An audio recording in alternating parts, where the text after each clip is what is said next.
Let's get to the answer of how to handle the charge of racist and racism.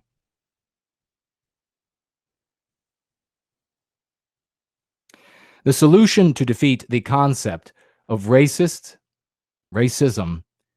is to defeat it with another concept. The solution to negate the concept of racism is to defeat it with another concept. And I've been using it in this conversation, in this live stream with you all. I've been using it since I've been on social media. In fact, I've been using it for 2 decades. Does anybody know what the concept is? We need, when it comes to such a concept,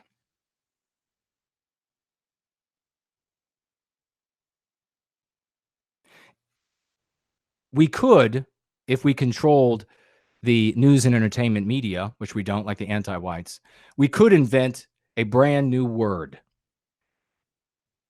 We could neologize something brand new and then implement it in thousands of different scenarios in our news and entertainment media, repeating it again and again. And eventually it would be taken up by the population, which means it would be then taken up by the professors, the universities, and the like. That is what we could do if we controlled the news and entertainment media, but we do not. The anti-whites have cleverly denied us a lexicon by accident.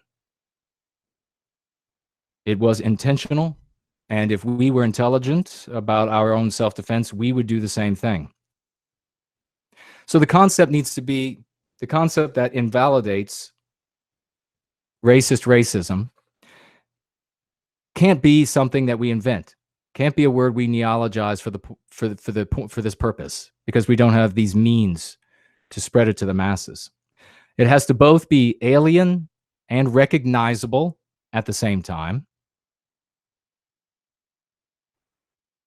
It has to carry some measure of its own power in its utterance.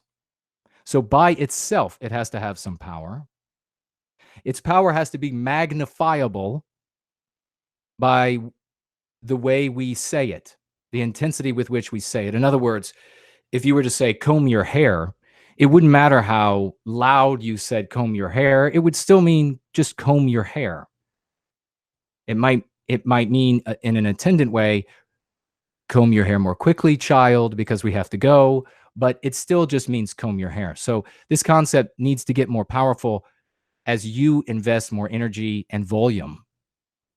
That is a very important aspect of it.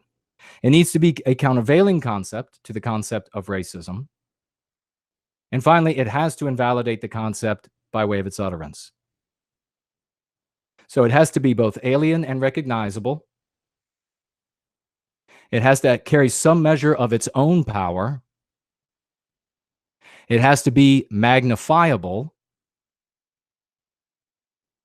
It needs to be countervailing to racist and racism. And finally, it needs to invalidate the term, the concept racist and racism. And I saw that a couple people have mentioned it, I think.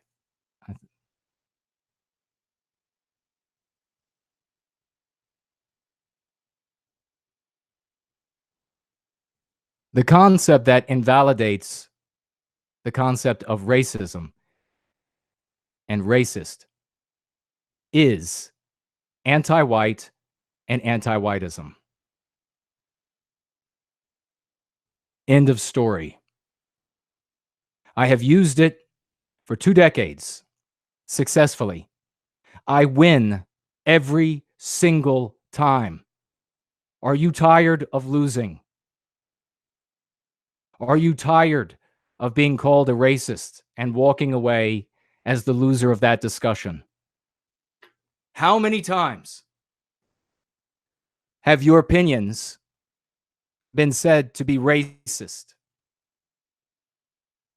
and a manifestation of racism, and you walk away from that conversation or discovering that this has been said about you, feeling like you've been defeated, feeling like you're in a box that you can't escape. Well, you're in a box you can't escape. Intentionally created. And you know the name of that box? It's called a casket. That is the box the anti-whites have placed you in. You have been losing every discussion because you have allowed them to say racist and you haven't invalidated the concept with anti-white and anti-whiteism.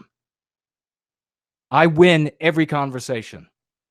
I never walk away from being called a racist without being the winner. I never walk away feeling like I'm the one who's in the casket. No, I'm the one who wins. The anti-white is the one who backpedals. The anti-white is the one who tries to disclaim being anti-white. If you're tired of losing, the end of this discussion, the end of racist, the end of racism, let's put racist and racism in its grave today. All of you listening in live and in replay, invalidate racist and racism with anti-white and anti-whiteism. Invalidate racist and racism with anti-white and anti-whiteism.